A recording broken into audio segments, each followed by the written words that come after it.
नमो वरिहन्ताणं नमो सिद्धाणं नमो आयर्याणं नमो उवज्झायाणं नमो लोये सव्वसाहुणं ऐसो पंच नमुक्कारो सव्वपावपणासनो मंगलाणं च सव्वेसिं पडमं हवै मंगलम्।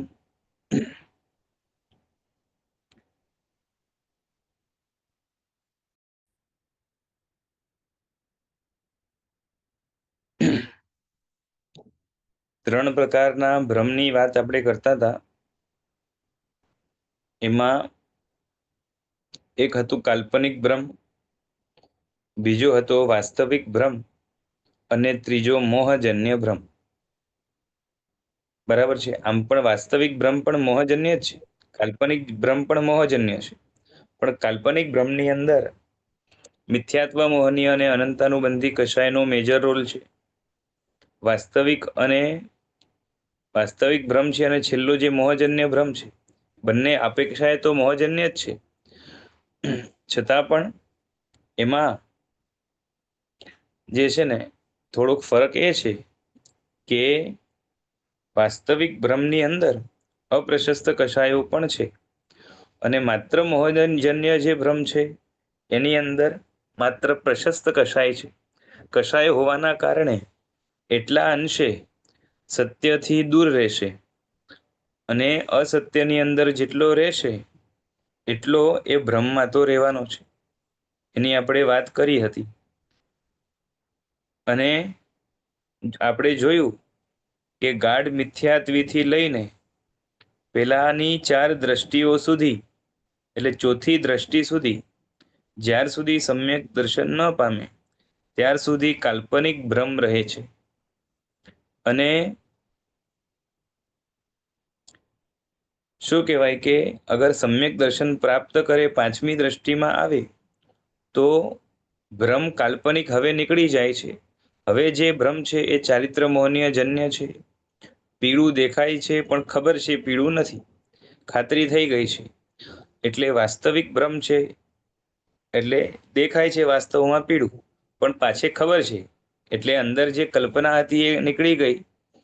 અને હવે વાસ્તવિક ભ્રમ પણ એમાં સુધારો એટલો થયો કે જે વાસ્તવિક ભ્રમ અપ્રશસ્ત કષાય કરાવતું હતું અને હવે એ અપ્રશસ્ત કષાય નીકળી ગયા અને હવે પ્રશસ્ત કષાય માત્ર બાકી છે. એને મોહજન્ય ભ્રમ કહેવાય છે. એ છઠ્ઠી દ્રષ્ટિમાં હોય છે. આમ તો પાછે મિક્સચર પણ હોય, કેમ કે કેવું છે કે પાંચમી દ્રષ્ટિવાળાને પણ જેટલા પ્રશસ્ત ભાવો હશે, જેટલું એને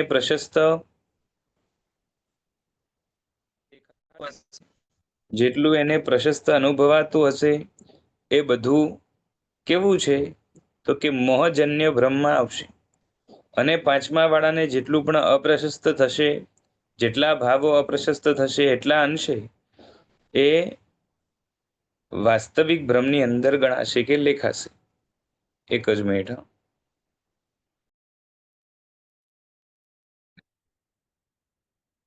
એટલે હવે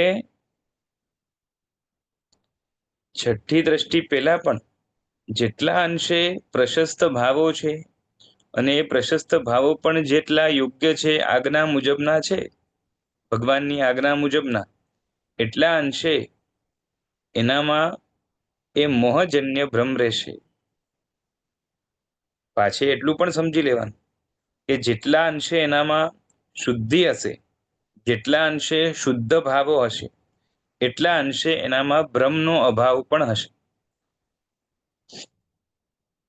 ખ્યાલ આવે છે? ભ્રમનું મુખ્ય કારણ રાગદ્વેષ છે. જ્યારે રાગદ્વેષ અનંતાનુબંધી કષાય ના કક્ષાના હોય છે ત્યારે એ મિથ્યાત્વને ખેંચી લાવે છે, આત્માની દ્રષ્ટિ મિથ્યા બનાવે છે અને ત્યારે એ ભ્રમને કાલ્પનિક કહેવાય છે. અને એના પછી જ્યારે પ્રશસ્ત ભાવો છે ત્યારે મોહજન્ય ભ્રમ કહેવાય અને પ્રશસ્ત ભાવો ન હોય પરંતુ અપ્રશસ્ત ભાવો હોય તો વાસ્તવિક ભ્રમ છે. એટલે અહીંયા છઠ્ઠી દ્રષ્ટિમાં પેલાના બે ભ્રમ એટલે કે કાલ્પનિક અને વાસ્તવિક રહ્યા નથી અને માત્ર મોહજન્ય ભ્રમ છે. બરાબર છે ભાઈ? બોલો. નેટમાં કઈ ઇશ્યુ લાગે છે તમારે ત્યાં? વચ્ચે સ્લાઇડ પોઝ થાય છે ને અવાજમાં પણ ફેર પડે છે વચ્ચે. જોઈ લઉં છું.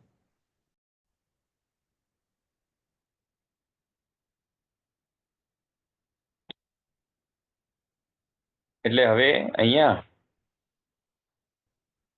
જે છઠ્ઠી દ્રષ્ટિ વાળા છે એની આપણે વાત કરવી છે કે પાંચમી દ્રષ્ટિ સુધી એટલે એની પેલા કાલ્પનિક જે ભ્રમ હતો બરોબર છે એ નથી પણ વાસ્તવિક ભ્રમ છે અને એના માટે કમળાવાળા રોગીનું એક્ઝામ્પલ આપણે જોયું હતું. બરોબર છે. જેમ ડાયો માણસ હોય સમજતો હોય કે વસ્તુ ધોળી છે પરંતુ કમળાના કારણે મને પીળી દેખાય છે અને દેખાય છે એ હકીકત છે એટલે એટલા અંશે એની આંખમાં તો ભ્રમ રહેવાનો જ છે. બરોબર છે. મનમાં નથી પણ આંખમાં તો છે. એક્ઝામ્પલની વાત ચાલે છે. બરોબર છે. પણ સમજે છે કે આ વ્હાઈટ છે, દેખાય છે ભલે ધોળું, એટલે દેખાય છે ભલે પીળું. બરોબર છે. અને એટલે જ શું થાય છે કે કષાયના ઉદયથી ભલે એને રાગ થતો પરંતુ રાગ કરવા યોગ્ય નથી. કોઈ પણ વસ્તુ રાગ કરવા યોગ્ય નથી એ સમજે છે. બરોબર છે. છતાં પણ એનાથી રાગ થઈ જાય છે. રાગમાં એને જે છે ને એનું મન રાગ તરફ આકર્ષાઈ જાય છે તો એ પણ ભ્રમ તો ગણવો પડે.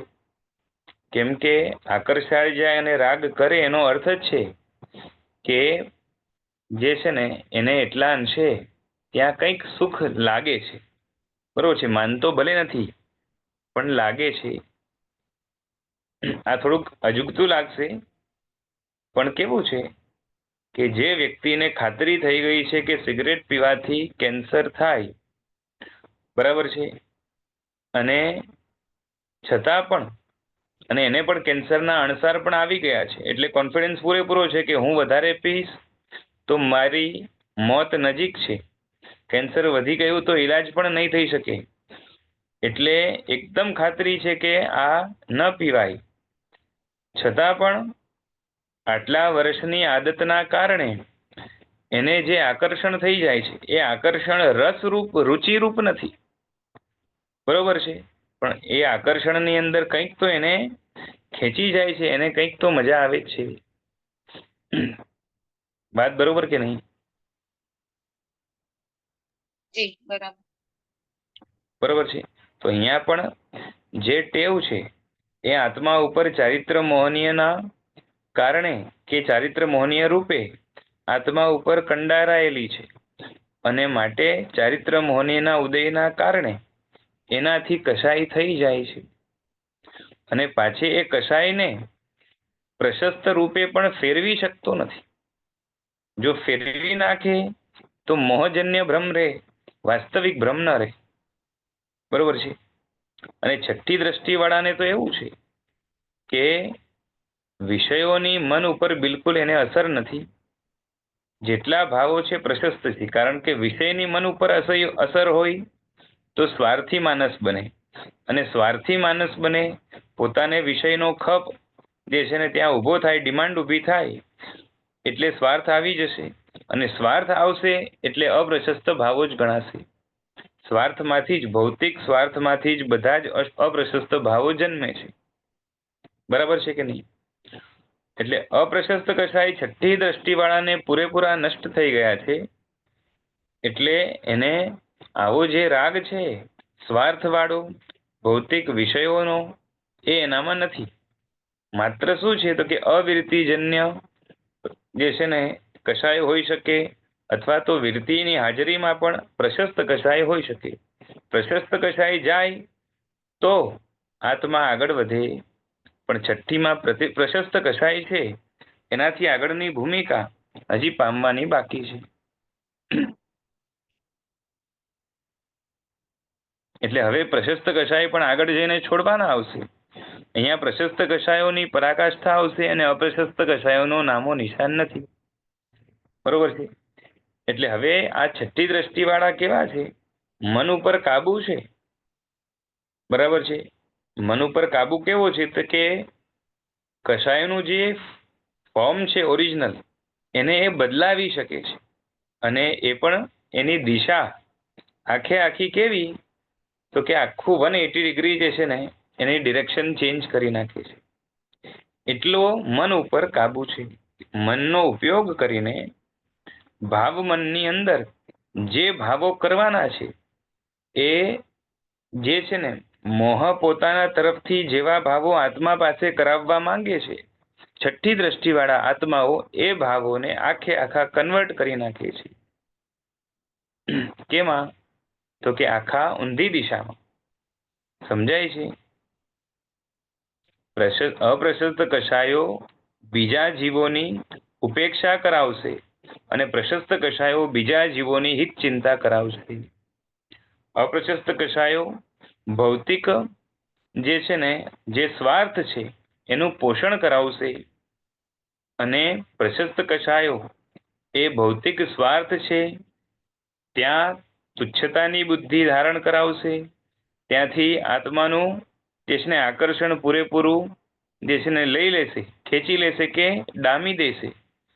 એટલે આખો વિરોધી જે છે ને દિશાનો પ્રવાહ આ કષાયોનો પ્રશસ્ત અને અપ્રશસ્તનો છે.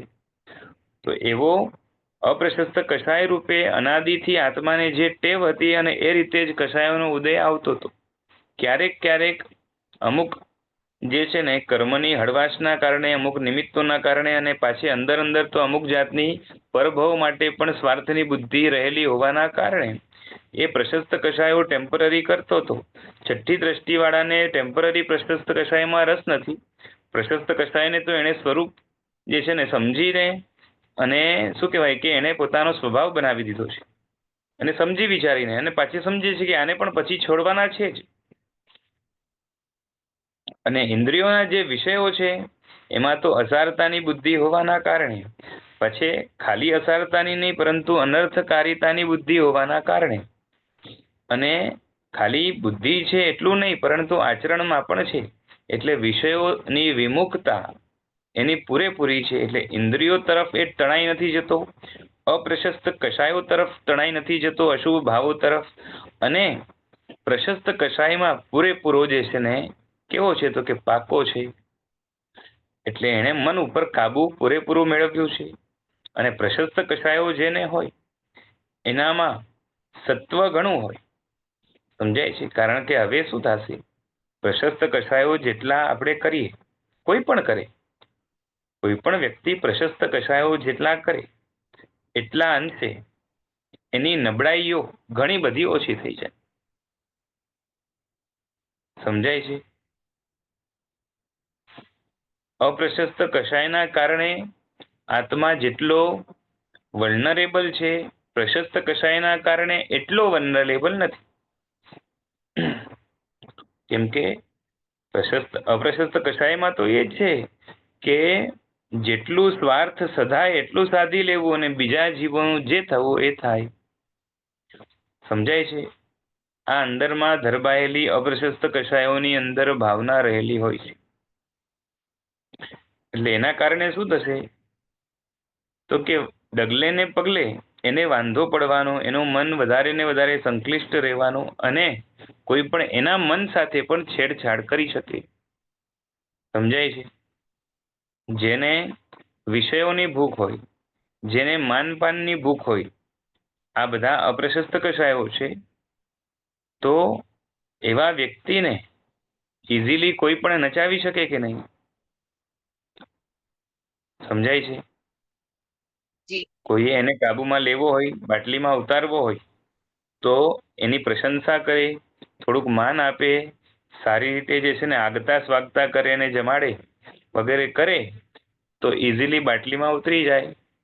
સમજાય છે? એની દોરી બીજાના હાથમાં છે, અને ઇઝીલી એના મનને તોડી શકાય છે. ઇઝીલી એનું માન જે છે ને એ જાળવવું હોય તો જાળવી શકાય છે, પણ સેલ્ફ કંટ્રોલ નથી. એટલે ત્યાં આવા લોકો જેટલો જે છે ને સ્વાર્થ વધારે એટલી નિસાત્વિકતા વધારે રહેશે. સમજાય છે?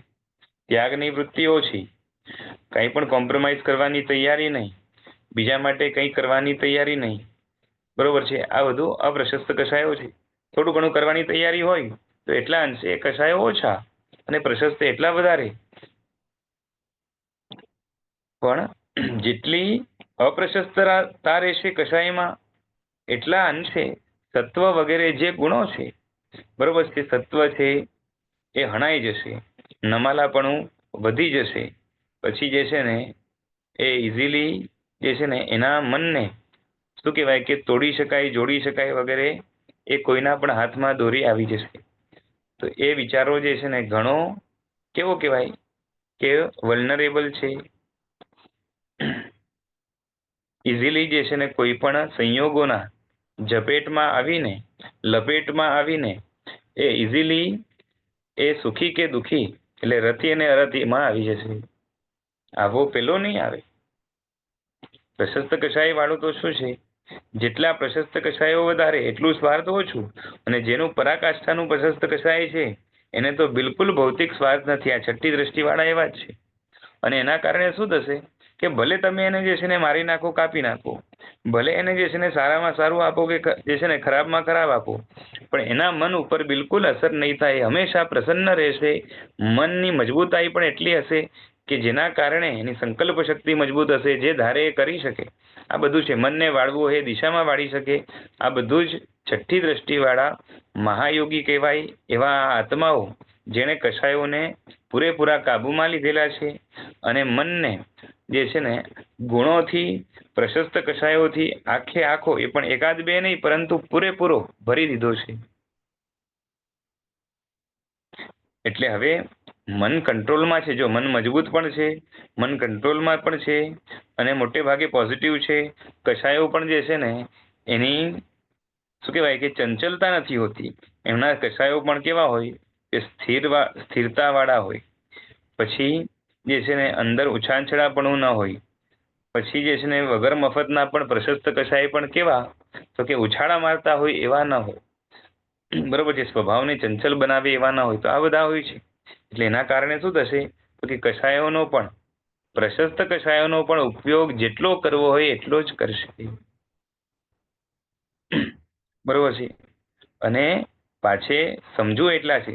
જો એક વાત સમજવાની કે આપણા મનની અંદર શાંતિ જેટલી આવે, આપણા મનની અંદર પ્રશસ્તતા જેટલી આવે, આપણા મનમાંથી સ્વાર્થ જેટલા અંશે જાય, આપણા મનની અંદર બીજા માટે કરી છૂટવાની ભાવના જેટલી વધારે હોય, બીજા સાથે મૈત્રી આદિ ભાવો જેટલા વધારે હોય, આપણા મનની અંદર જે છે ને બ્રોડનેસ જેટલી વધારે હોય, આપણા મનની અંદર વિલ પાવર જેટલું વધારે હોય, બરોબર છે, એટલા અંશે આપણી બુદ્ધિ, પછી જે છે ને બીજી પણ અંદરની શક્તિઓ, પ્રતિભા, પછી જે છે ને જે કહેવાય કે ગંભીરતા આદિ ગુણો, અને સાથે સાથે મનની પ્રસન્નતા અને શરીરની નિરોગીતા, બરોબર છે, પછી વિચાર કરવાની ક્ષમતા, લાંબી બુદ્ધિ દોડાવવાની ક્ષમતા, આ બધું જ જે છે ને એ વધી જાય. ભણવાની ક્ષમતા, સમજવાની ક્ષમતા, આ બધું વધતું જાય, બરોબર છે. આપણી હાલત એવી છે કે આ બધું જ આપણને જોઈએ છે, પરંતુ પ્રશસ્તતામાં આપણે આવવા તૈયાર નથી. અપ્રશસ્ત ભાવોમાં રાચી માચીને રહેલા છે. કદાચ સમજણ હોવા છતાં પણ એને સિરિયસલી લેતા નથી. સમજાય છે?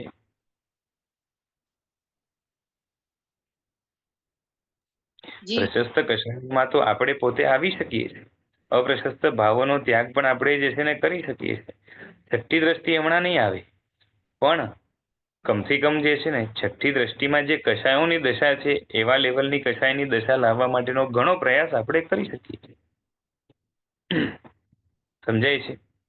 આપણા જીવનની અંદર જેટલા અભાવો છે, જેટલી પ્રતિકૂળતાઓ છે, એનાથી આપણે દુઃખી ઓછા છીએ આપણા પોતાના મનના સ્વભાવના કારણે, બરોબર છે. આપણે દુઃખી વધારે છીએ. સાચું છે કે ખોટું? મનની જેટલી કુટેવો છે, મનમાં જેટલા દુષ્ટ ભાવો અથવા તો મનમાં જેટલી ચંચળતા છે, અધીરાઈ છે, આ બધાના કારણે આપણે દુઃખી વધારે છીએ. બરાબર. બરોબર છે. જરાક પણ ઊંડો કે લાંબો વિચાર કરવાની પણ જે છે ને આપણામાં ધીરજ નથી. હવે આ જે છઠ્ઠી દ્રષ્ટિવાળા છે એ તો પાછા યોગ માર્ગના જાણકાર છે. ખાલી જાણકાર છે એવું નહીં, પરંતુ યોગ માર્ગના પોતે વિશેષજ્ઞ છે. એટલે વિશિષ્ટ રૂપે યોગ માર્ગને બરાબર સારી રીતે જાણનારા છે. એટલું જ નહીં, પરંતુ યોગ્ય જીવોની અંદર યોગ માર્ગની સંક્રાંતિ કરવાની શક્તિ બરોબર છે એ લોકોમાં જબરદસ્ત છે. અને ઔચિત્યનું પૂરેપૂરું પાલન કરે છે. ઔચિત્યની પરાકાષ્ઠા છે. અને એનું કારણ પણ એ છે કે સંપૂર્ણ ઔચિત્યના જાણકાર પણ છે.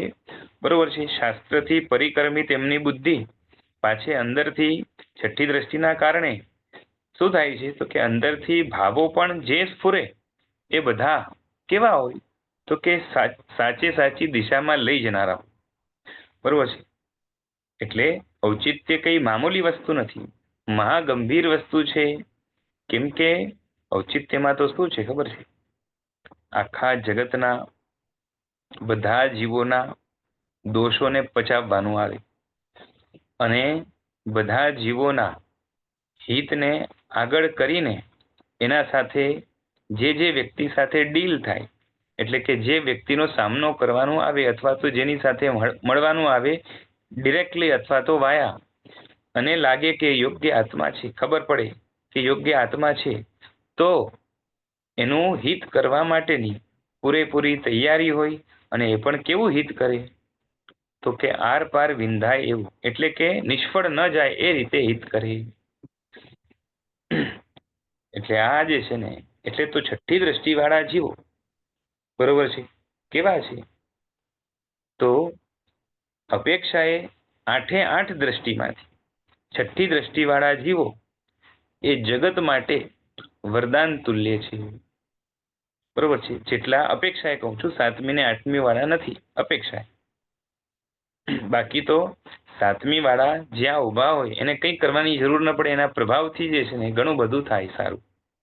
બરોબર છે. કેમ કે ગુણસ્થાનક ઊંચું હશે, દ્રષ્ટિ ઊંચી હશે અને આત્માની જે છે ને પ્રભાવકતા વગેરે જે છે ને ઊંચું રહેશે.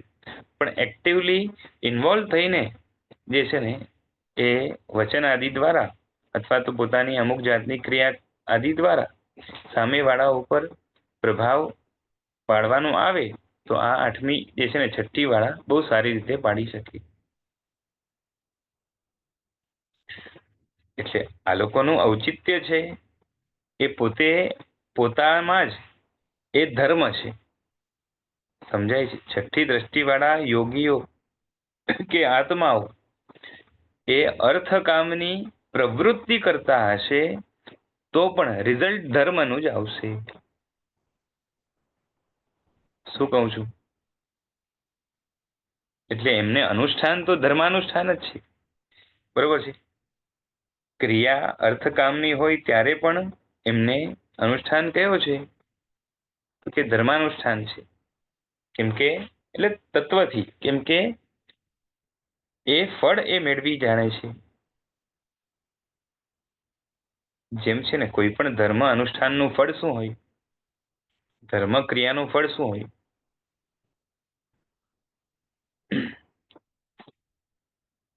તમને ખબર છે ને પુરુષાર્થ 4 પ્રકારના હોય, ધર્મ અર્થ કામ અને મોક્ષ. તો એમાં ધર્મનું ફળ શું છે? હે? પુણ્ય. હા, પુણ્ય છે. બરોબર છે. ધર્મનું ફળ પુણ્ય, અને પુણ્યનું જ્યારે ઉદય થાય, વિપાક થાય, ત્યારે શું થાય તો કે જે છે ને સારી સામગ્રી, અનુકૂળ સામગ્રી મળે. બરોબર છે. જેને જે છે ને શબ્દ શાસ્ત્રમાં અભ્યુદય એ વાપર્યું છે. એટલે ધર્મનું ફળ પુણ્ય અને પુણ્યથી અભ્યુદય થાય, એટલે ધર્મનું ફળ અભ્યુદય એમ કહી શકાય. અને જે છે ને એ અર્થકામનું ફળ શું છે? અર્થકામનું ફળ શું છે?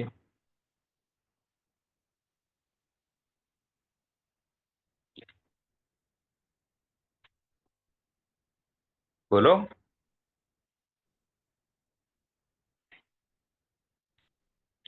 ધર્મનું પુણ્ય હોય તો અર્થકામનું શું હોય?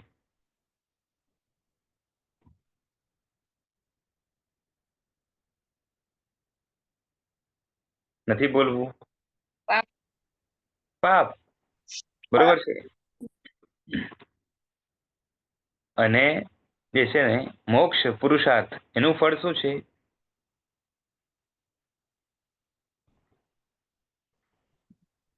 મોક્ષ પુરુષાર્થ નું ફળ શું છે ભાઈ? નિર્જરા. નિર્જરા. બરોબર છે. હા, ખાલી એટલું છે કે ધર્માત્મા અર્થકામની પ્રવૃત્તિ કરશે તો એમાં જેટલું ઔચિત્ય જાળવશે, ભગવાનની આજ્ઞાનું જેટલું પાલન કરશે વ્યવસ્થિત, એટલા અંશે એની અંદર એનું ઇન્વોલ્વમેન્ટ પણ ઓછું રહેશે, એટલે મિનિમમ પોસિબલ જેના માટે જે લેવલ હોય. એટલે શું થશે તો પાપ બંધાશે ઓછું. અને પાછે અનુબંધ, કેમ કે છે ને આશય પુરુષાર્થ ત્યારે જ કહેવાય જ્યારે આશય મોક્ષ નો હોય અને સાચા મોક્ષને જાણતો હોય તો. એના વગર મોક્ષનો આશય આવે પણ નહીં. તો મોક્ષના આશયથી, આત્મશુદ્ધિના આશયથી, સંસારથી છૂટવાના આશયથી, સંસાર ઉપર વૈરાગ્ય સાચો થયો હોવાના કારણે એને જે છે ને ધર્મ અર્થ અને કામ અને મોક્ષની સાથે પુરુષાર્થ શબ્દ લગાડાય છે. તો પુરુષાર્થ છે તો એમાં આશય મોક્ષનો રહેશે, પણ જ્યારે અર્થકામની ક્રિયા થાય છે અને એની અંદર અપ્રશસ્ત કસાય સાથે જ્યારે જોડાય છે આત્મા, ત્યારે બાંધે છે પાપ, પણ અનુબંધ પુણ્યનો પડશે. એટલે સંસાર એનો વધશે નહીં. બરોબર છે. એટલે પુણ્યાનુબંધી પાપ અર્થ અને કામથી, અને જે છે ધર્મ પુરુષાર્થથી પુણ્યાનુબંધી પુણ્ય, અને મોક્ષ પુરુષાર્થથી એને નિર્જરા થશે. હવે અહીંયા જે છે ને છઠ્ઠી દ્રષ્ટિ વાળા માટે ખાસિયત શું છે? તો કે અર્થકામની ક્રિયા કરશે ત્યારે પણ એને પાપ નથી બંધાતું. શું બંધાય છે? શું બંધાય છે?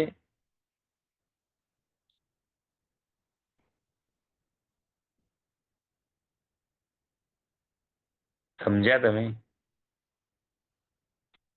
છઠ્ઠી દ્રષ્ટિ વાળાને જ્યારે પણ અર્થકામની પણ ક્રિયા હોય ત્યારે પણ પુણ્ય બંધાય છે.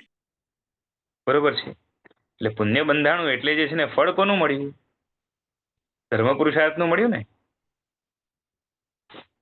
તમે સમજ્યા કે નહીં? એટલે એમ કહી શકાય કે એમની અર્થકામની પણ ક્રિયાઓ ધર્મરૂપ છે. હું શું કહું છું સમજાય છે? આપણી અર્થકામની ક્રિયાઓ પાપરૂપ છે અને એમની અર્થકામની ક્રિયાઓ ધર્મરૂપ છે. સમજાય છે? વગર કારણે, બરોબર છે, અર્થકામની ક્રિયા એ કરશે નહીં વગર ઉચિત કારણે. એટલે સ્વ પરનું હિત થતું હોય એના કારણે જે છે ને અર્થકામની ક્રિયા એ કરશે. અને એમાં એમના મનના ભાવો અત્યંત કેવા છે? શુભ છે. જરાય એની અંદર ભૌતિક સ્વાર્થ ઇન્વોલ્વડ નથી.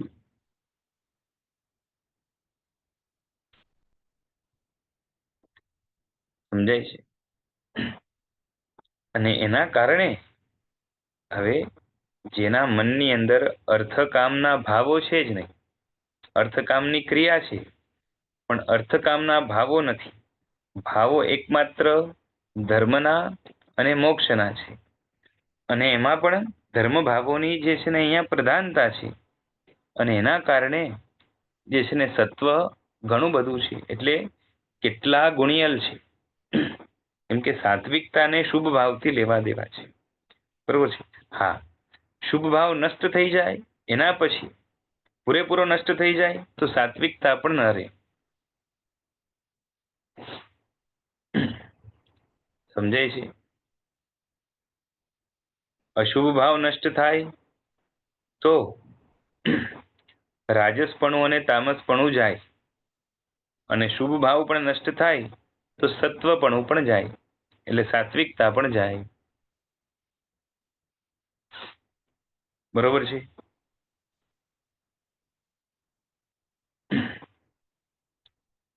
સાત્વિક ને કનેક્શન કેનાથી છે? શુભ ભાવોથી છે. એટલે પછી જે છે ને શું આવે? સાત્વિકતા જાય તો શું આવે? બરોબર છે. નિસાત્વિકતા, અશુભ ભાવો, પાપના ભાવો ગયા. બરોબર છે. સાત્વિક જે છે રાજસી અને તામસી વૃત્તિ ગઈ અને સાત્વિક વૃત્તિ આવી તો પ્રશસ્ત ભાવો થશે, અને એના પછી પ્રશસ્ત ભાવો પણ જશે. એટલે હવે વૃત્તિ સાત્વિક પણ નહીં હોય, એના પછી વૃત્તિ કઈ થઈ હશે? હે તો પેલા તો જે છે ને સાત્વિકને કાઢવાની વૃત્તિ, અને જ્યારે સાત્વિકતા નીકળી જાય એના પછી આત્મામાં જે બચે એ આત્મિકતા છે. બરોબર છે. પછી ભાવો સાત્વિક નહીં હોય, આત્મિક હશે. એટલે શુદ્ધ ભાવો હશે, જેની અંદર રાગ પણ નથી, દ્વેષ પણ નથી, પ્રશસ્ત પણ નથી, અપ્રશસ્ત પણ નથી. બરોબર છે. આમે રાગ દ્વેષ નથી એટલે એને પ્રશસ્ત અપ્રશસ્ત નો સવાલ ન હોય.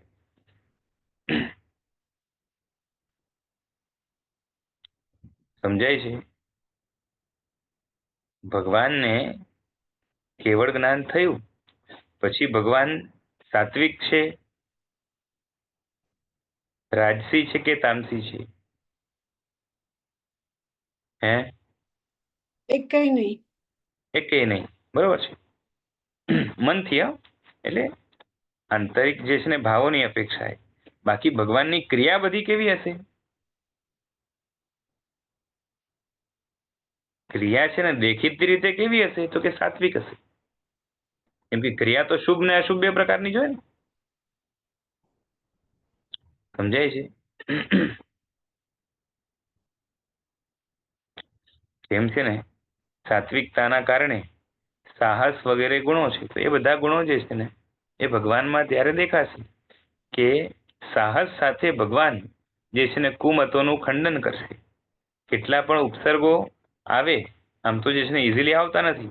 કોઈ તીર્થંકરને એક્સેપ્શનલી જે છે ને ભગવાન મહાવીરને આવ્યું, પણ જે છે ને નિડરતાથી, સાહસથી ભગવાને આ બધું જે છે ને ભગવાને બધા મતોનું, કુમતોનું ખંડન કર્યું, સાચા મતની સ્થાપના કરી. એમાં પણ જે છે ને એ કેટલાયને તો ભગવાને જે છે ને એ ધર્મ પરિવર્તન કરાવ્યો. આ બધામાં જે છે ને સાહસ લાગે કે ન લાગે? બરોબર છે. પણ ત્યારે ભગવાનમાં સાહસ વગેરે ગુણો એવા છે નહીં. બરોબર છે. ભગવાન તો કેવું છે ત્યારે આત્માના ગુણોની અંદર, બરોબર છે, જે પ્રાપ્ત થયા છે એમાં જ લીન છે. પણ દેખીતી ક્રિયાથી ત્યાં સાહસ વગેરે દેખાય. એટલે ક્રિયા એમની શુભ છે, એટલે ક્રિયામાં સાત્વિકતા દેખાશે. પણ હવે મનમાં સાત્વિકતા નથી. બરોબર છે. એટલે સાત્વિક ભાવો નથી આત્માના. ત્યારે સાત્વિક યોગ છે. યોગ એટલે ક્રિયા, મન વચન કાયા.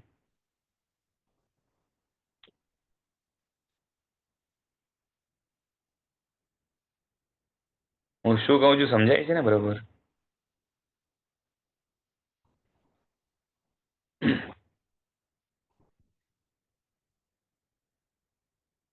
ના સમજાય તો પૂછજો. બરાબર છે. ચાલો. એટલે અહીંયા છઠ્ઠી દ્રષ્ટિ વાળાને સાત્વિક ગુણની પરાકાષ્ઠા છે, કારણ કે શુભ ભાવોની, પ્રશસ્ત ભાવોની, પ્રશસ્ત કષાયોની પરાકાષ્ઠા છે. પરાકાષ્ઠા એટલે હાઈટ, જે છે ને મેક્સિમમ લેવલ, ટોપ લેવલ. અને ઔચિત્યની શરૂઆત તો આમ જોવા જાવ તો ચર્માવર્તથી થઈ ગઈ. બરાબર છે. અભવ્ય પણ જ્યારે જ્યારે ધર્મ પામે વગેરે ત્યારે ઔચિત્ય વગેરેને સાચવતો હોય છે. પણ હવે અહીંયા ચર્માવર્તીને તો કેવું છે કે ઔચિત્ય પાલનની પાછળ કોઈ જે છે ને સ્વાર્થ નથી, હિડન કોઈ ઇન્ટેન્શન નથી. સમજાય છે? ચર્માવર્તી માટે જે ઔચિત્ય લક્ષણ કીધું ને, તો એ ઔચિત્યમાં શું છે? તો એ કે બીજા માટે કરવું અને સારી રીતે કંઈક કરવું, બીજા સાથે સારું વર્તવું. પછી એ જે બધા માર્ગાનુસારીના ગુણો છે, બરોબર છે, ન્યાય નીતિ વગેરે, સદાચાર વગેરે, આ બધું જ એને છે ને ગમે છે, અને એનું પાલન થાય સારી રીતે એવી ઈચ્છા વાળો છે, એવા અભિપ્રાય વાળો છે. પણ એમાં ઇન્ટેન્શન તરીકે કે જે છે ને પરભવની અંદર મને કંઈક સારું મળે એના માટે કરે છે એવું નથી, એટલે એના માટે જ કરે છે એવું નથી. ખ્યાલ આવે છે કે એને સહજ રીતે આવા ગુણો એને ગમે છે અને એનું યથાશક્તિ પાલન કરે છે. બરોબર છે. પછી કોઈના કસાયનો બહુ જોર હોય અને એના કારણે જે છે ને ઔચિત્યનું પાલન ન કરી શકે વાત જુદી છે, પણ કમથી કમ ઔચિત્ય એને ગમે કે આવું પાલન થવું જોઈએ એવું એ માનતો હોય.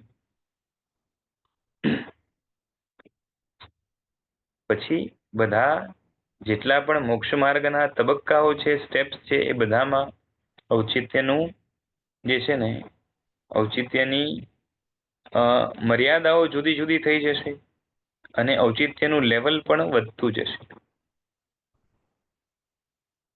બરાબર છે. જેમ અજૈન છે, હવે એક જ સમજો અપુનર્બંધક છે પણ અજૈન છે, અન્ય ધર્મમાં જે છે ને એ રહેલો છે અને ધર્મનો અભિલાષી છે, ધર્મનું પાલન કરે છે, એમાં પણ કોઈ ગૃહસ્થ હોય, કોઈ સાધુ હોય ત્યાંના, એવું પણ બની શકે. અને અપુનર્બંધક પણ જૈન છે. હવે બધાની આમ જોવા જાવ તો ભૂમિકા સરખી હોવા છતાં પણ સંયોગો જુદા હોવાના કારણે બધા માટે ઔચિત્યના જે છે ને શું કહેવાય કે પાલનની વાત અલગ અલગ થશે. કેમ કે આ હવે નોન જૈન જે છે એ તો એના શાસ્ત્રમાં જે રીતે બતાવ્યું જેવી મર્યાદા, જેમ છે ને એ લોકો જે છે ને સાધુને, એ લોકોના જો સાધુ હોય, સંન્યાસી હોય, તો એ ગૃહસ્થોને પણ જે છે ને એ જમાડવા માટે પોતે ઇન્વોલ્વ થાય છે ને, સમજાય છે. હવે એ જ રીતે અપુનર્બંધક પણ જૈન સાધુ હોય, સંકિત નથી પામે, પણ અહીંયાના આચાર હશે એ પ્રમાણે પાલન થશે. પછી ગૃહસ્થ હશે તો એના પણ જે છે એના માટે ઔચિત્ય અલગ આવશે. તો જે જ્યાં રહેલો હોય અને જેનું જેટલું લેવલ હોય એટલા અંશે એને ઔચિત્યનું પાલન કરવાનું આવશે. પણ આ ઔચિત્ય છે એ પોતે જ છે ને શું છે તો કે એક સારો ગુણ છે, કાં તો એમ કહી શકાય કે સર્વવ્યાપ્ત ગુણ છે. ઔચિત્ય છે ને એ શરૂઆતથી અંત સુધી મોક્ષ માર્ગમાં બધે જ છવાયેલો છે. પછી શરૂઆતના તબક્કામાં ઔચિત્ય સામાજિક વધારે, ધાર્મિક ઓછો, પછી આગળ વધીને ધર્મને પ્રધાનતા મળે, આત્મિકને હજી વધારે પ્રધાનતા મળે, એમ કરતા કરતા જે છે ને એ આખું શિફ્ટ થાય ઔચિત્ય, અને કેમાં કેટલું સાચવવાનું આવે એનો વિવેક પણ જે છે ને ચેન્જ થતો જાય, વધતો જાય, બધું બને. પણ ઉચિત આચરણ છે એ પોતે જ જે છે ને અનુષ્ઠાન છે, યોગ છે એમ કહીએ તો ચાલે. બરોબર છે. એટલે દરેક ઠેકાણે ઉચિત વર્તન કે ઉચિત અનુષ્ઠાન એનું નામ જ યોગ છે. એટલે હવે આ છઠ્ઠી દ્રષ્ટિવાળા કેવા છે તો કે ગૃહસ્થ હોય તો પણ એમને જે છે ને અર્થકામની ક્રિયા પણ યોગ બનશે. યોગ બનશે એટલે સમજ્યા ને? હે, મુક્તિનું જે કારણ બને એને યોગ કહેવાય. આત્માને મોક્ષ સાથે જોડી આપે. એનો અર્થ શું કે એની બધી જ ક્રિયા, ધર્મ અર્થ કામ ની બધી જ ક્રિયા જે છે એને માટે મોક્ષનું કારણ બનશે. બરાબર છે. હજી આગળ વધીને જૈન શાસનમાં મહાપુરુષોના કથાનકોમાં દરેક પ્રસંગે ઉચિત આચરણ જોવા મળે છે. એટલે આપણે સમજો કે જેટલા પણ આપણે અહીંયા મહાપુરુષ તરીકે જેનું વર્ણન હોય, સમજાય છે? જેમ મહાભારત છે તો એની અંદર યુધિષ્ઠિરનું મહાપુરુષ તરીકે વર્ણન છે કે નહીં?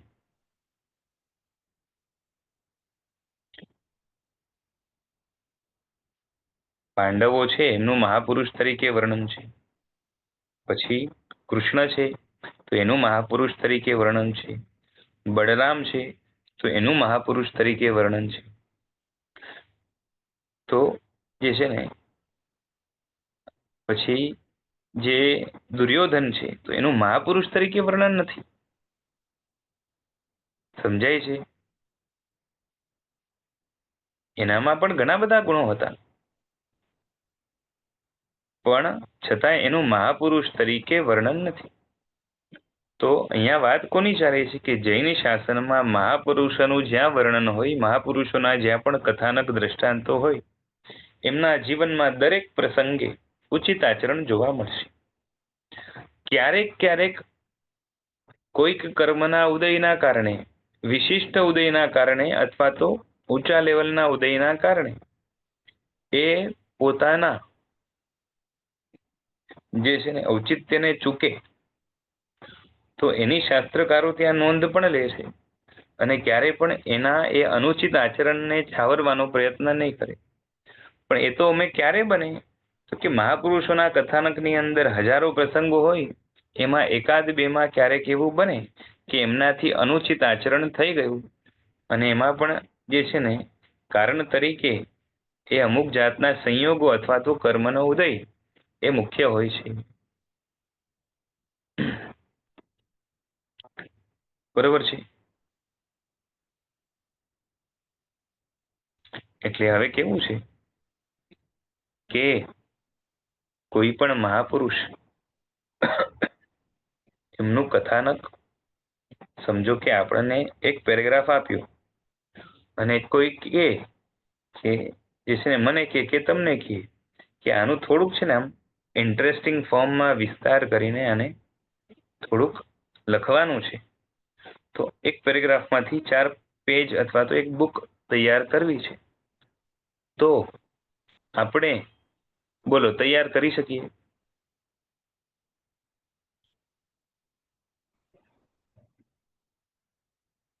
હું કે તમે કોઈક મહાપુરુષનું ચરિત્ર આપણને થોડુંક આપ્યું હોય અને એમાંથી ઇલેબોરેટ કરીને જે છે ને વ્યવસ્થિત હજી થોડુંક ઇન્ટરેસ્ટિંગ બનાવીને એની અંદર એડ કરી શકાય, કેમ કે કરવું જ પડે, એના વગર તો લાંબુ ક્યાંથી થાય. બરોબર છે? અને એમાંથી વધારે બોધ મળે, કેમ કે ખાલી લાંબુ કરીને કોઈ અર્થ નથી. કંઈક વધારે વાંચનારને બોધ મળે એ રીતે જે છે ને એને ઇલેબોરેટ કરવાનું છે, લાંબુ કરવાનું છે. અને એમાં જે છે ને કોઈ ખોટી વસ્તુ એડ નથી કરવાની. તો આપણને એ આપે અને આટલી આ જે છે ને કાર્ય સોંપેલું હોય અને કહીએ કે જે છે ને 10 પાના એ લખીને આપો અથવા તો એક બુક લખીને આપો આ પેરેગ્રાફ ઉપર, અને આપણે લખવા બેસીએ તો એ મહાપુરુષને આપણે ન્યાય આપી શકીએ? ના. હે? ના, કેટલું લખી શકીએ? ન્યાય ના. બરોબર. કેમ કે કેવું છે, મહાપુરુષને જે છે ને એને સમજવા, એની મેન્ટેલિટી, એનું લેવલ, પછી એ કયા લેવલના વિચારો કરી શકે ન કરી શકે, બરોબર છે, એની લિમિટ શું, પછી કયા કયા સંયોગોમાં એ કઈ રીતે વર્તે, પછી એણે કોઈની સાથે કંઈક પણ કર્યું તો એની પાછળ શું કારણ હોઈ શકે, એનું અનુમાન લગાવવાનું આવે તો એ જે છે ને મારા તમારાનું કામ નથી. એના માટે તો શું જોઈએ? તો પહેલી વાત તો શાસ્ત્રોનો ઊંડો અભ્યાસ જોઈએ. પહેલી વાત શાસ્ત્રોનો ઊંડો અભ્યાસ જોઈએ. આગળ વધીને જે છે ને જે આત્માઓ પોતે યોગ માર્ગના અભ્યાસી હોય, ધ્યાનથી સાંભળજો, કેના યોગ માર્ગના એટલે મોક્ષ માર્ગની જે સાધના છે એ મોક્ષ માર્ગની સાધનાના અભ્યાસી હોય, એટલે પોતાના જીવનની અંદર મોક્ષ માર્ગ વણાયેલો હોય અને એમાં આગળ વધેલા હોય. બરોબર છે? તો એ લોકો જ છે ને આનું વ્યવસ્થિત વર્ણન કરી શકે, કે એ રીતે વર્ણન કરે કે જેના કારણે એ મહાપુરુષો સાથે જરાય અન્યાય ન થાય, પૂરો ન્યાય મળે અને વાંચનારને પણ અઢળક લાભ થાય. સમજાય છે? જી, લોકો બી એ ભૂમિકાને થોડું ફીલ કરેલા હોય એટલે એ કરી શકે ને એક્સપ્રેસ એમની જો અનુભવતા. મેં જે બે વસ્તુ કીધી ને એ બે વસ્તુ, એક તો મેં શું કીધું કે શાસ્ત્રોનો ઊંડો અભ્યાસ. ભાઈ શાસ્ત્રો એટલે શું, ખાલી જૈન શાસ્ત્રોની વાત છે? તો કે ના, ના. જૈન અજૈન બધા શાસ્ત્રો, પાછું એનો કમ્પેરેટિવ અભ્યાસ કર્યો હોય જેના કારણે અહીંયાના શાસ્ત્રો કેટલા મહત્વના છે અને કેટલી કેટલી ખોડખાપણ હોઈ શકતીથી પણ અહીંયા નથી, એનો બોધ હોવાના કારણે અહીંયાના શાસ્ત્રોની જે ગરિમા છે એ સમજેલા હોય. સાથે સાથે ધર્મશાસ્ત્રો જ નહીં પરંતુ દુનિયાના બીજા બધા જે કલાના, વિજ્ઞાનના, પછી બીજા પણ જે છે ને એ અર્થશાસ્ત્ર વગેરે, પછી જે છે ને એ આ પોલિટિકલ વ્યવસ્થા વગેરે, આ જે કંઈ પણ હોય એ બધું ભણેલા હોય તો જે છે ને આખી સામાજિક વ્યવસ્થા, પછી જેમ કીધું ને ઔચિત્ય રૂપે જે છે ને ન્યાય નીતિ વગેરેનું પણ આચરણ ગૃહસ્થપણામાં કરવાનું આવે, અથવા તો કોઈ ગૃહસ્થ સાથે એની વાત થતી હોય કે ડીલ થતી હોય તો એમાં કઈ કઈ વસ્તુ આવે, અને ઇવન ધર્મશાસ્ત્રોની શું મર્યાદા છે બધું જાણેલું હોય. એટલે જ કીધું કે શાસ્ત્રોના ઊંડા અભ્યાસી હોય. અને બીજા નંબરે કે યોગ માર્ગના અભ્યાસી કેમ કીધું? કારણ કે જેને જે છે ને યોગ માર્ગ કે મોક્ષ માર્ગ સ્પર્શ્યો નથી, એના માટે જે છે ને મોક્ષની, મોક્ષ સાધક ધર્મ કે અનુષ્ઠાનોની જોઈએ એવી મહત્તા કે મહત્વ નહીં હોય. અને એના કારણે શું થશે કે જે વસ્તુને અત્યંત ઇમ્પોર્ટન્સ આપવાનું હશે એ એટલું નહીં આપી શકે. સમજાય છે? એટલે ખાલી શાસ્ત્ર અભ્યાસ વાળા પણ નહીં ચાલે, અને જે છે ને એકલા આત્મા અભ્યાસ વાળા પણ નહીં ચાલે.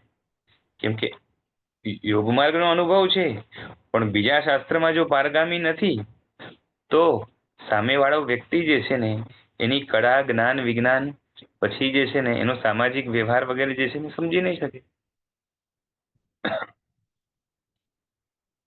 હું શું કહું છું સમજાય છે? જી. અને આવા મહાપુરુષો જ્યારે ચરિત્રો લખે, વાંચે, ઇલેબોરેટ કરે, સંભળાવે તો એનાથી શું થશે તો કે જે કથાનક લખાશે એ વાંચવાથી વાચકને જે છે ને એ ડગલે ને પગલે ક્યારે શું કરવું જોઈએ એનો બોધ થશે. એટલે ઔચિત્યનો બોધ થશે કે ધર્મના ક્ષેત્રનું ઔચિત્ય શું, અધ્યાત્મના ક્ષેત્રનું ઔચિત્ય શું, સામાજિક ક્ષેત્રે જે પરિવાર, કુટુંબ, દેશ વગેરે જ્યાં જ્યાં પણ જે છે ને કઈ રીતે વર્તવાનું આવે અને એમાં પણ જે છે ને મેન્ટેલિટી શું હોય એ બધું જ જે છે ને વ્યવસ્થિત સમજી શકે અને સરસ મજાનો ઔચિત્યનો બોધ બધા ક્ષેત્રની અંદર થાય. બરોબર છે? અને આના કારણે શું થશે કે એના મનમાં, મહાપુરુષોના મનમાં જે છે ને કઈ વસ્તુને ક્યારે કેટલો ઇમ્પોર્ટન્સ આપવાનો એ ખબર હોવાના કારણે, બરોબર છે, કેમ કે મહાપુરુષો માટે તો જે છે ને જગતમાં સૌથી શ્રેષ્ઠ કંઈ હોય તો એ તો જે છે ને મોક્ષ જ રહેવાનો છે પ્રાપ્તવ્ય તરીકે. બરોબર છે? અને મોક્ષ પ્રાપ્ત ન થાય ત્યાર સુધી પણ જે છે ને પ્રાપ્તવ્ય તરીકે શ્રેષ્ઠ વસ્તુ તો આત્માની પવિત્રતા, આત્મામાંથી જે મેલ રહેલા છે એને કાઢવું, આત્માની શુદ્ધિ એ મુખ્ય રહેશે. પછી એ બીજા નંબર ઉપર ઇમ્પોર્ટન્સ જે છે એમના જીવનમાં પુણ્યાનુબંધી પુણ્ય સારી રીતે બંધાવી શકે એવા પ્રકારનું જે કોઈ પણ ધર્મ આચરણ છે જેને ભગવાનની આજ્ઞા મુજબનું આચરણ કહી શકાય એનું ઇમ્પોર્ટન્સ રહેશે. બરોબર છે? આ રીતે ક્રમે એ કરીને જે છે ને કોને વધારે ઇમ્પોર્ટન્સ, કોને ઓછું, બરાબર જાણતા હોય બધું. એટલે કીધું આવા મહાપુરુષો જ્યારે ચરિત્ર લખે તો એના ચરિત્રના વાંચનથી જ કેટલાય જીવો જો લાયક હોય અને વ્યવસ્થિત જે છે ને વાંચે, બુદ્ધિ થોડીક જે છે ને જ્ઞાનાવરણીય શોષણ પણ વ્યવસ્થિત હોય તો જે છે ને વાંચતા વાંચતા સંકિત થઈ જાય,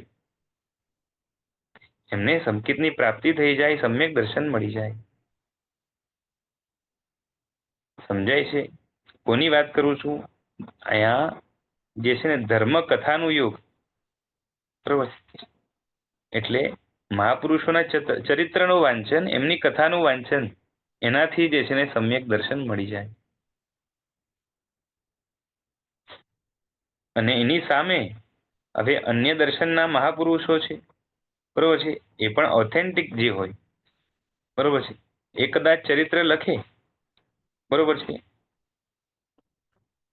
તો પણ શું છે તો કે એને જે છે ને, જો સમાજશાસ્ત્ર અને બધા જ દર્શનોનો, કેમ કે કેવું છે, અન્ય દર્શનના મહાપુરુષો પણ જૈન દર્શન તો ભણતા હોય છે. જે લખનાર મહાપુરુષો હોય છે ને, બરોબર છે, અને ઈમાનદારી પૂર્વક જેને લખવું છે એ જૈન દર્શન તો ભણતા હોય છે. જેમ આપણે અહીંયા ષડ દર્શન ભણાય છે, બરોબર છે, એમ એમને ત્યાં પણ ષડ દર્શન ભણાય છે. ભણાય છે કે નહીં? જી. ખબર છે કે નહીં? કાશીમાં ભણાવે ને? હા, કાશીમાં કે ક્યાંય પણ એમને ત્યાં પણ જે છે ને, છે તો એવું જ કે પોતાના દર્શનનો અભ્યાસ સારી રીતે થઈ જાય પછી બીજા દર્શનનો અભ્યાસ કરે. 6 દર્શન છે ને ત્યાં પણ ભણાવાય છે. બરોબર છે. અને જે છે ને, આ તો કાંઈ નહીં, જે આ લોકો હોય ને એ મુસલમાનના જે ધર્મગુરુઓ છે એ પણ જે છે ને બીજા દર્શનોનો અભ્યાસ કરે છે. નહીં તો શું થાય ખબર છે? કોઈ જાહેરમાં બીજા દર્શનનું કંઈક પૂછે અને ન આવડે તો એમની ફજેતી થાય. તો કરવું તો પડે અભ્યાસ. સમજાય છે ને?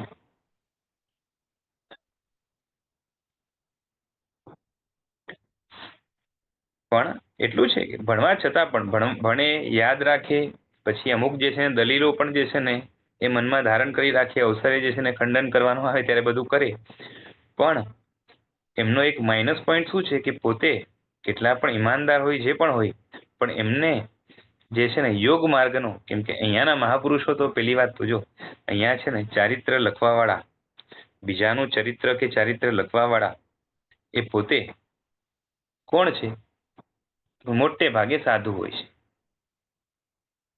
બરોબર કે નહીં? હે?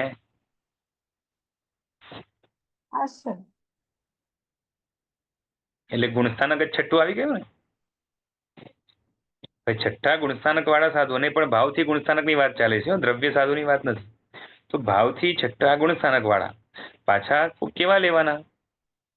તો કે જે છે ને આગમના અભ્યાસી, પાછી સ્વપર દર્શન અને જે છે ને દેશકાળના અભ્યાસી હોય. કેમ કે આ બધો અભ્યાસ થયા પછી જ જે છે ને સારી રીતે લખી શકાય. એટલે શાસ્ત્રનું જ્ઞાન તો છે, પણ છઠ્ઠા ગુણસ્થાનકના કારણે સમ્યક દર્શન છે, ભગવાનના શાસન પ્રત્યે ઈમાનદારી, જગતના સત્યો પ્રત્યે અને આખા જગતના હિત પ્રત્યે ઈમાનદારી અને કોન્ફિડન્સ એટલો બધો છે. કેમ કે પોતાને જ છે ને મોક્ષ માર્ગનો, યોગ માર્ગનો એમને અભ્યાસ છે. બરોબર છે. સાચા દર્શન જ્ઞાન ચારિત્રના પોતે આરાધક છે. તપ ત્યાગ સંયમની અંદર નિષ્ઠ છે. સતત મોક્ષ માર્ગની સાધનાની અંદર જે પોતે હંમેશા રત રહે છે.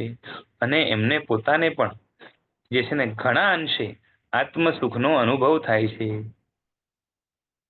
એટલે એમને યોગ માર્ગનો અભ્યાસ કેટલો છે.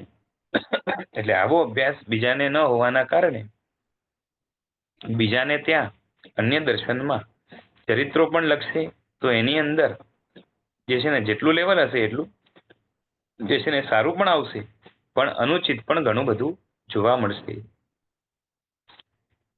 કેમ કે જે છે ને કાં તો અભ્યાસની ખામી હોય ને કાં તો જે છે ને યોગનો અભ્યાસ નથી, યોગ માર્ગનો જે છે ને એટલે ભણવાનો અભ્યાસ છે એની ખામી હોય, કાં તો યોગ માર્ગના જે છે ને અનુભૂતિ રૂપ અભ્યાસની ખામી હોય. સમજાય છે? હવે આગળ કહે છે કે જે છે ને વાત ચાલતી હતી કે નહીં, કે પેલું માયા જળ હોય ને, માયમભસ, એટલે જમીન હોય પણ એ દેખાય પાણી જેવું, એટલે એને કહેવાય માયા જલ. બરોબર છે. તો અહીંયા કહે છે કે માયાજલને જેઓ માયાજલ નથી માનતા, પણ સાચે સાચે આ પાણી જ છે એવું સમજે છે. માયાજલ માનતા જ નથી, અને જે છે ને પૂરો કોન્ફિડન્સ છે કે આ પાણી જ છે. બરોબર છે. એટલે પાણી છે કે જમીન છે એવી જે છે ને ડાઉટ પણ નથી, પણ પૂરો કોન્ફિડન્સ શું છે કે પાણી જ છે. સમજાય છે? એટલે કેવું થઈ ગયું કે આખી વિપરીત બુદ્ધિ, એટલે મિથ્યાત્વી કહેવાય ને. બરોબર છે. તો એ તો શું કરશે, તો કે જે છે ને ચાલી જ નહીં શકે. એને લાગશે કે જે છે ને આ તો અંદર કેટલું ઊંડું હશે કોણ જાણે, એટલે એ જે છે ને એક કદમ પણ આગળ નહીં વધે. બરોબર છે. કાંઠે ઉભા રહેશે, પેલે પાર જવું જોઈએ પણ આ કાંઠે ઉભા રહેશે. તો એ રીતે જે મિથ્યાત્વી છે, અત્યંત એટલે ગાઢ મિથ્યાત્વીઓ છે, એને જે છે ને એ બધું વિપરીત હોવાના કારણે સંસારના આ કાંઠે ઊભા છે, પરંતુ પેલે પાર જવા માટેનો પ્રયત્ન પણ નહીં કરે, પગ જ નહીં મૂકે. બરોબર છે. એટલે ગુણસ્થાનકની બહાર રહેલા જેટલા મિથ્યા દ્રષ્ટિ જીવો, જેને ગાઢ મિથ્યાત્વી કહેવાય. બરોબર છે.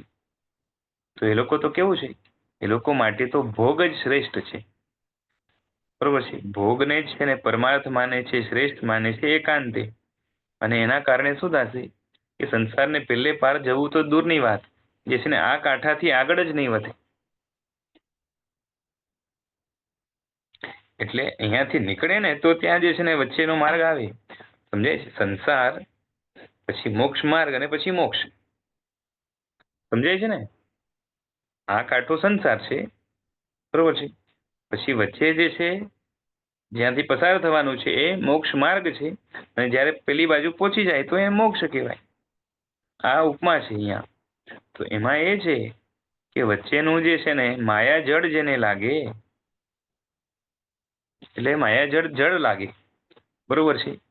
તો એ તો જે છે ને પગ જ નહીં મૂકે. એટલે મોક્ષ માર્ગમાં આવે તો આગળ વધે ને. ખ્યાલ આવે છે?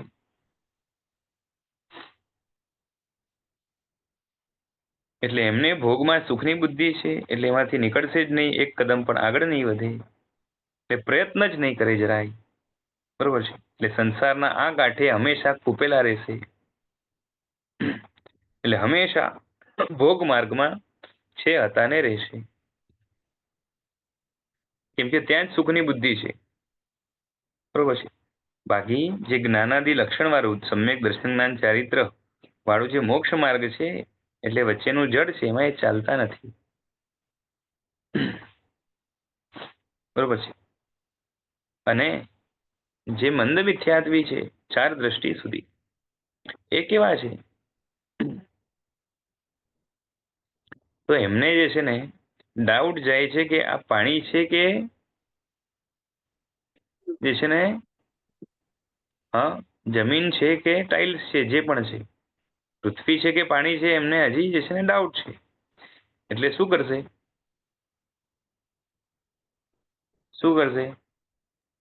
ડરી ડરીને પગ મૂકીને જોશે. હા, કે ભાઈ છે ને કંઈક છે ને પથ્થર નાખશે, કાં તો છે ને લાકડી નાખશે, અને જે છે ને લાગે કે હવે અહીંયા જે છે ને પથ્થર ઉપર છે, એટલે હવે જરાક પગ મૂકશે. હજી છે ને જરાક તો પગ મૂક્યો, પણ હજી એને લાગે કે અહીંયા ભલે જમીન રહી, પણ આગળ આખું છે ને તો આગળ પાણી હશે. તો એટલે એની ગતિ કેવી હશે? ધીમી. સ્લો હશે. બરોબર ને? સ્લો, ધીમી. હા, ધીમી હશે.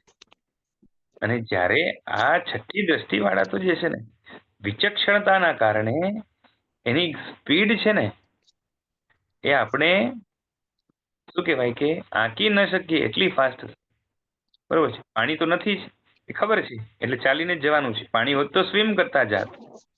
અમને તો ખબર છે કે ભાઈ જે છે ને જમીન જ છે, પાણી જેવી ભલે ને દેખાતી હોય. બરોબર છે. અને પાછી કેવું છે કે સમ્યક દ્રષ્ટિ હોય પાંચમી દ્રષ્ટિ વાળા, એને જે છે ને એને ખબર છે કે જમીન છે પણ દેખાય છે પાણી. છઠ્ઠી દ્રષ્ટિ વાળાને તો છે ને કેવું છે કે જમીન જ દેખાય છે. સમજાય છે? એને શું દેખાય છે? જમીન જ દેખાય છે. એકદમ પરફેક્ટ ઓળખી શકે છે કે ભાઈ જે છે ને પાણી હોય ને તો આવું હોય. આ છે ને એ કદાચ કલર વગેરે જે છે ને એનો એના જેવો હોય, પણ જે છે ને આવી પૃથ્વી તો હોઈ શકે છે, અને માટે એને પૂરેપૂરો કોન્ફિડન્સ, એ ક્યાંય પણ થાપ નહીં ખાય કે જે છે ને ત્યાં ચમકે છે તો ત્યાં કદાચ પાણી હશે તો અહીંયા ભલે નથી ચમકતું, તો એવું નહીં હોય. એને ખબર પડે કે પાણીની ચમક કેવી હોય અને જમીનની ચમક કેવી હોય. એકદમ છે ને સારી રીતે ગીતાર્થ કીધું ને, બરોબર છે, પારદર્શક બુદ્ધિ છે અને એના કારણે શું થશે, સડાટ ચાલશે. એટલે આવા જીવો જયારે સાધુ થાય તેમનું સાધુપણું પણ કેવું હોય, તો નિરતિચાર હોય. સાધુપણું એનું કેવું હોય, નિરતિચાર હોય.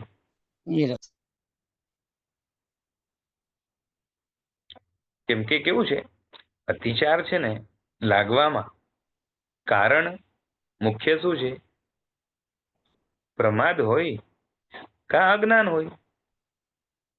સમજાય છે? પછી વિષય કશાય રૂપ પ્રમાદ હોય કે જે કંઈ પણ આ લોકોને તો વિષય કશાયથી કઈ લેવા દેવા નથી, બરોબર છે.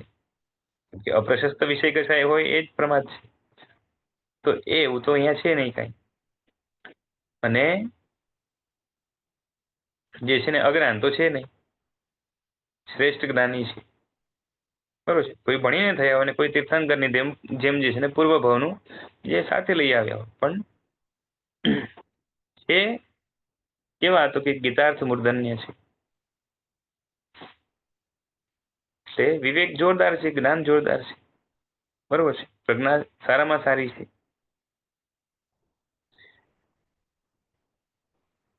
એટલે 24 કલાક આમને શુદ્ધ ઉપયોગ, પેલા પણ વાત કરી હતી, ફરીથી કહે છે કે જે છે ને તત્વ ચિંતન રૂપ એમને શુદ્ધ ઉપયોગ છે, એટલે ઉપયોગની શુદ્ધિ છે એમ. બાકી ઓલો શુદ્ધ ઉપયોગ જેને કહેવાય ને કે જેમાં અશુભ ભાવ પણ ન હોય, શુભ ભાવ પણ ન હોય, શુદ્ધ ભાવ હોય, એની વાત નથી. પણ ઉપયોગમાં શુદ્ધિ છે એટલે અશુભ નથી કાંઈ, બરોબર છે. અને અહીંયા જે જીવો છે એ વિષયોના સંપર્કમાં પણ નિર્મળ પરિણામ ધારણ જે છે ને કરીને એની ધારા ટકાવી રાખી શકે છે કન્ટિન્યુઅસલી. એક ક્ષણ માટે પણ અપ્રશસ્ત કશાય એમને સ્પર્શ, ઊંઘમાં પણ નથી સ્પર્શતા, બરોબર છે. એટલે હંમેશા હિતનો ઉદય છે, બરોબર છે. હિતોદય વાળી તત્વ વિચારણા છે, ચિંતન છે, મીમાંસા છે. અને એના કારણે પુણ્યાનુબંધી પુણ્ય સતત બાંધે છે. અને જેટલા અંશે ભાવોની શુદ્ધિ વિશુદ્ધિ થાય છે, મૂળમાંથી કશાયોને જેટલા અંશે તોડે છે એટલા શુદ્ધ ભાવો પણ એને સ્પર્શે છે, એટલા અંશે એને નિર્જરા પણ થાય છે, બરોબર છે. આ રીતે છે. બાકી એની પેલા સ્થિરા દ્રષ્ટિમાં હિતોદય આટલું નથી. પુણ્યાનુબંધી પુણ્ય જયારે બાંધે ત્યારની વાત, બાકી જયારે ન બાંધે ત્યારે ન પણ બાંધે. પાપાનુબંધી જે છે પુણ્યાનુબંધી પાપ બાંધે, એવું બને, બરોબર છે. એટલે ત્યાં હિતોદય છે પણ નિત્ય નથી, અહીંયા હંમેશા છે. અને એ ત્યાં અપ્રશસ્ત કસાયો બેઠા છે માટે આવું બને છે, બરોબર છે. કેમ કે જે છે ને સ્વાર્થના ભાવો એને સ્પર્શી જાય છે, કેમ કે એના વિષયો જે છે એને પોતાના તરફ ખેંચી જાય છે. ત્યાં સ્વાર્થી ભાવો થશે. એ સ્વાર્થ ખરાબ છે, ખોટું છે, એનું વેદન એને બધું બરોબર થાય છે, પણ છતાં પણ ખેંચાઈ જાય છે. આ વાળા ખેંચાતા નથી, છઠ્ઠી દ્રષ્ટિ વાળા. આટલું સમજી લેવાનું. ચાલો આગળની વાત પછી કરશું. આજે રાખીએ. જનાજ્ઞા વિરુદ્ધ કંઈ બોલાયો હોય તો મિચ્છામિ દુક્કડમ. પ્રણામ. પ્રણામ. પ્રણામ ગુરુજી, થેન્ક યુ.